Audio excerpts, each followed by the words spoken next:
Hi everyone, this is Lauren Tharp. Welcome to the MuseHub podcast. Today I'm speaking with Williesha Morris, who is an award-winning blogger, a copywriter, and an expert marketer. Welcome to the show, Williesha. How you doing? I'm doing awesome. How are you doing? I'm doing really well, thank you. Well, you have a lot of things that you have listed as your areas of expertise.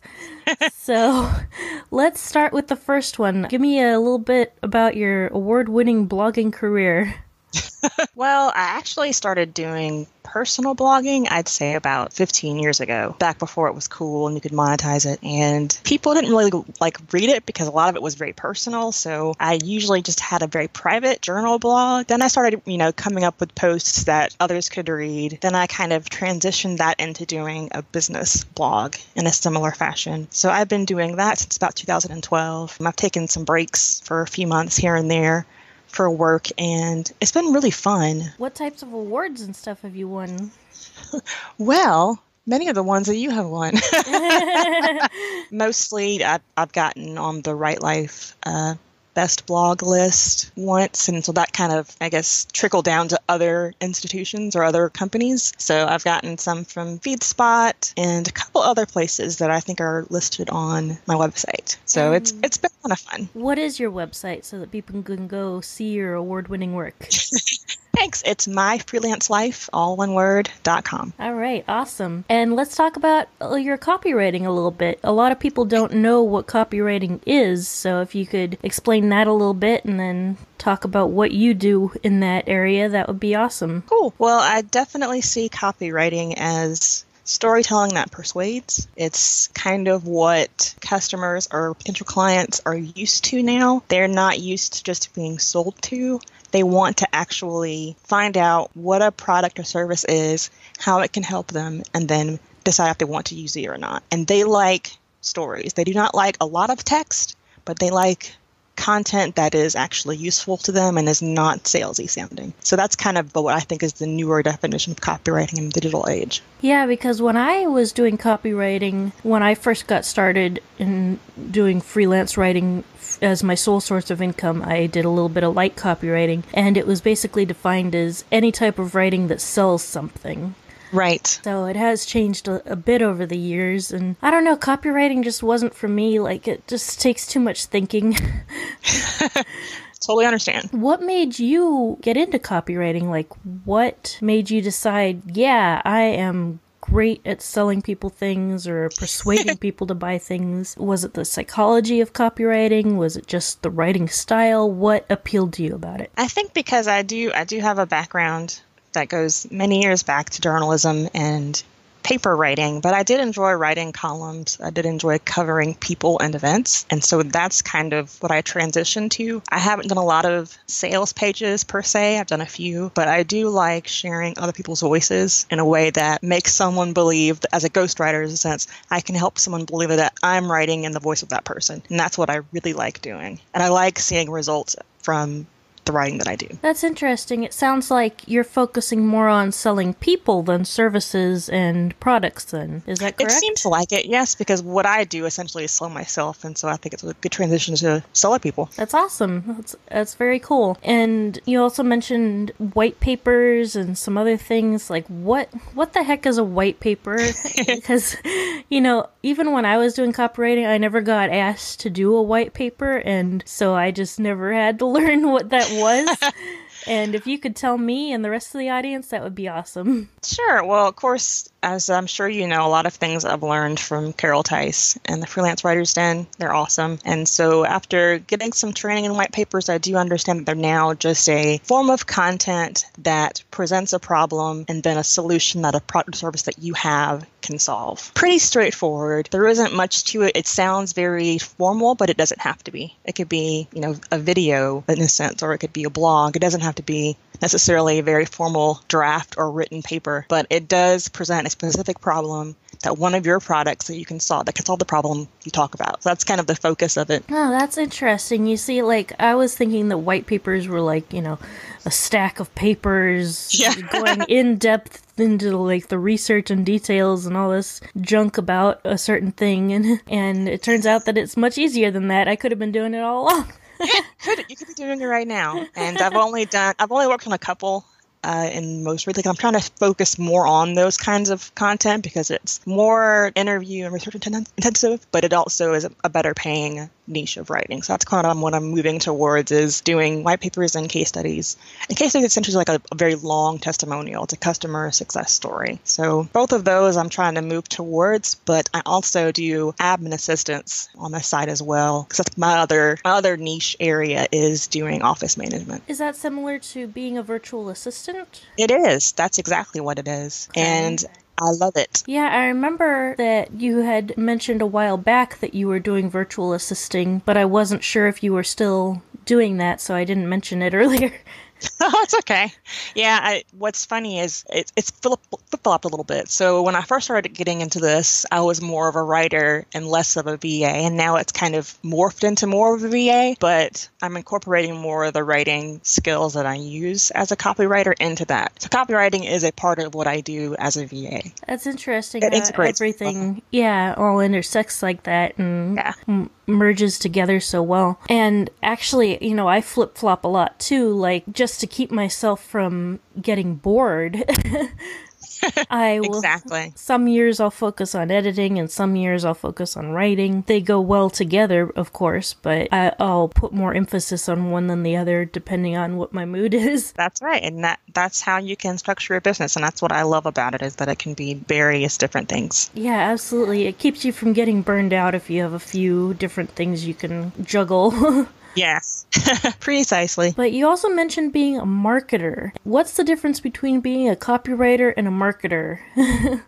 I think the big difference is that in this age where people are very much into social media posts, they're into videos and podcasting, you have to take what you've learned as a writer and transform it into other kinds of content as a marketer. And that's what I focus on. A lot of it is about social media. I want to get into more doing video scripting. I think that'd be really great as part of a marketing plan. I'm helping a friend with a political campaign, so I'm kind of testing out things that I've learned and what I can research about as far as marketing goes. So it's basically just writing is that small part of the whole marketing scheme, I shouldn't say scheme, but the whole marketing business area. Okay. So I've kind of expanded a little bit. All right, that's pretty neat. It sounds like you have to be, very much a people person in order to do some of the jobs that you're doing. That is true, and it's funny because I'm actually very much introverted. But the great thing about working, for yourself is that you can spend more time alone, and then you can focus on, being a good VA or being a good writer of other people and still being true to yourself, which is great. As an introvert, I find it interesting because I follow you on social media as well, and you have been doing a ton of public speaking the past couple years. Yeah.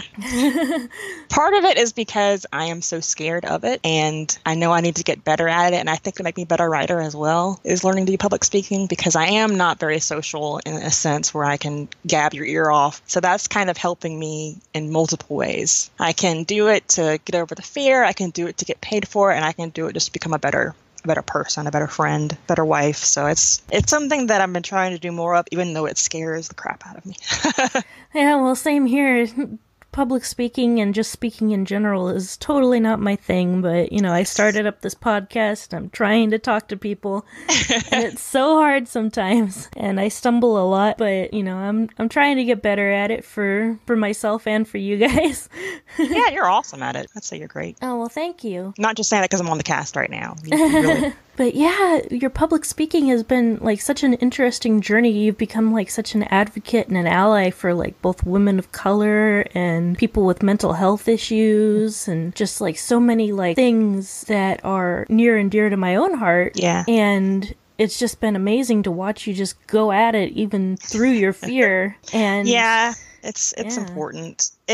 Part of it is I have spent so much time internalizing all this information that I've learned very recently. I mean, the last handful of years, I've learned more about racism, sexism, and, about mental health and how it affects people.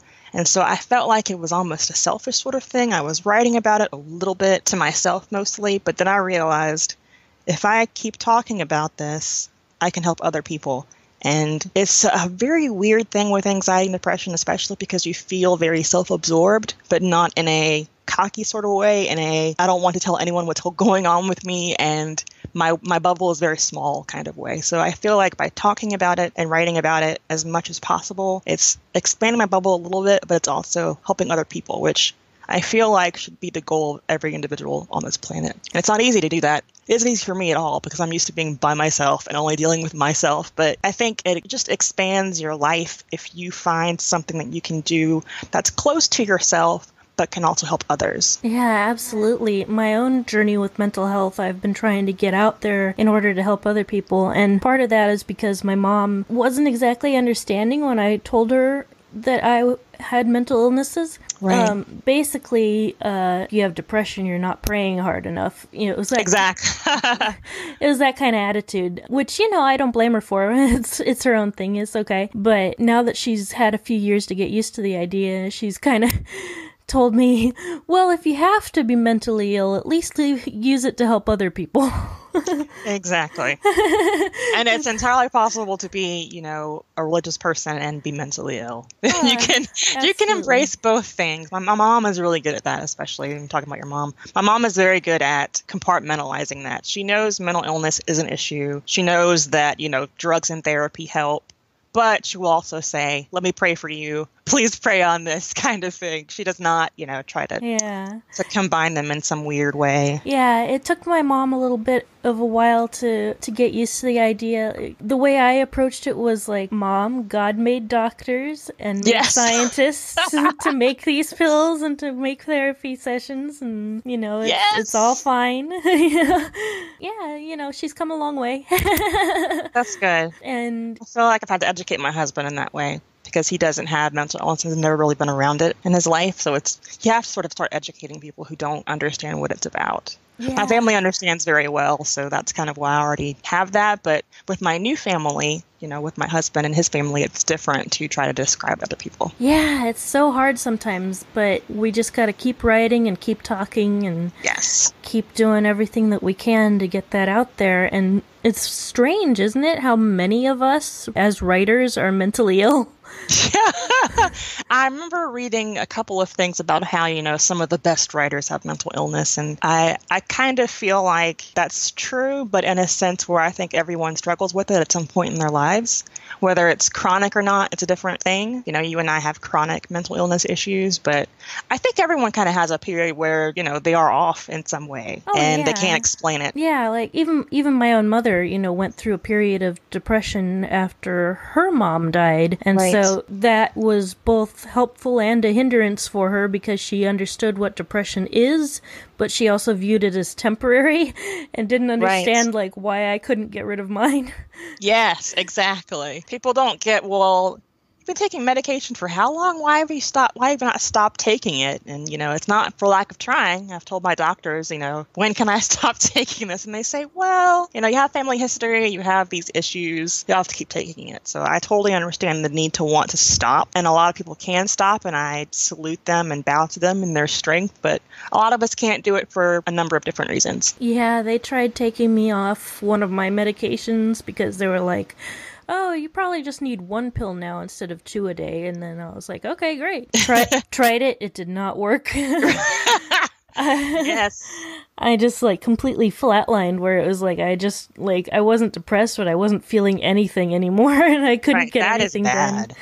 Yeah, it was terrible, but, I went back on it and everything was fine. I'm pretty happy most of the time now, so, knock on wood, thank God. But yeah, I love your Insta because it's just so much, it's so full of happiness. I love your Instagram for that reason. Oh, thank you. I'm really happy in that, it helps. It spreads. Oh, good. I mostly, I update my Instagram every day just so that my mom can know that I'm alive and well. That's a good way to do it. But I'm glad that I'm helping other people too. Yeah. It looks like you're just having a really good time with your life, and that I try to. Happy. Most of my pictures are just me at my desk, so you can tell that I don't really go out or do anything other than work, but I try to stay positive about that.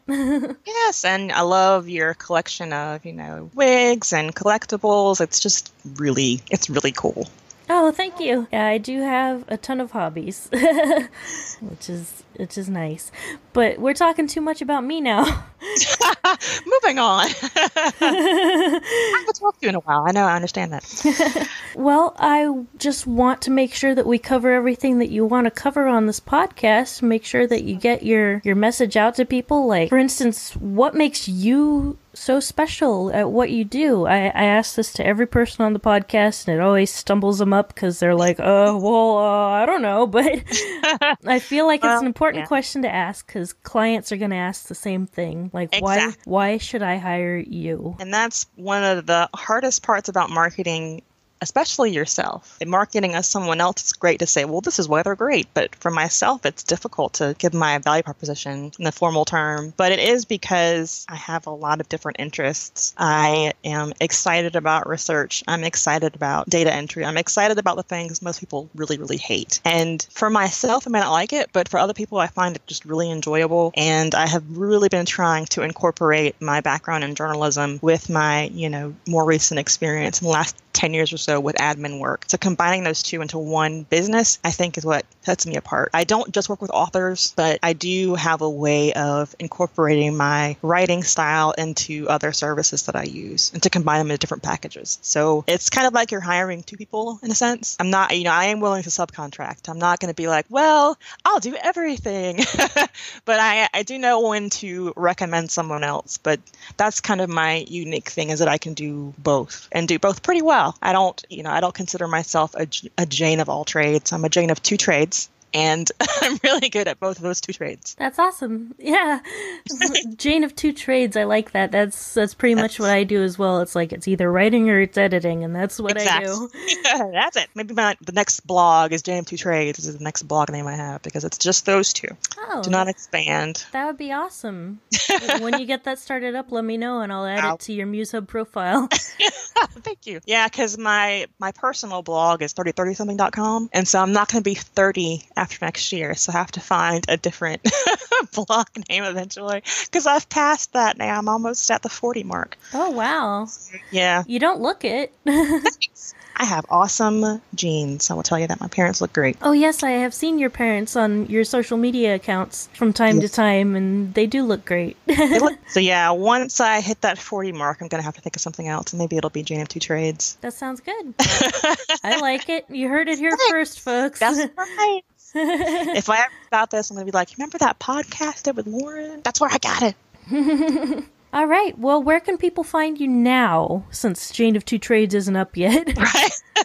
Well, you can mostly find me at myfreelancelife.com. I am on social media. I'm using more of a business Twitter handle now. It's at WillieMorris7, which is just WILLIMORRIS7. That's my new Twitter for business purposes. I do have a personal one that I use for more of my other hobbies like activism and stuff like that. But you can also find me there. You can find me on Facebook at Williesha Morris, which is my full name. Very long name, but it's WILLIESHA Morris, MORRIS. And that's where you can find me at a lot of different places. I'm all over the place, but especially on Facebook. Okay, sounds good. Is there anything else that you'd like to tell everyone before I let you go? Well, I'm just super excited about this podcast, and I can't wait to listen to all the other episodes. I need to start working on subscribing to you and getting on board like everyone else has. So I'm just really excited for you. Oh, well, thank you very much. And thank you so much for taking the time to talk to us today. Sure. Thank you for having me. Have a wonderful evening. Thanks. Bye. Bye.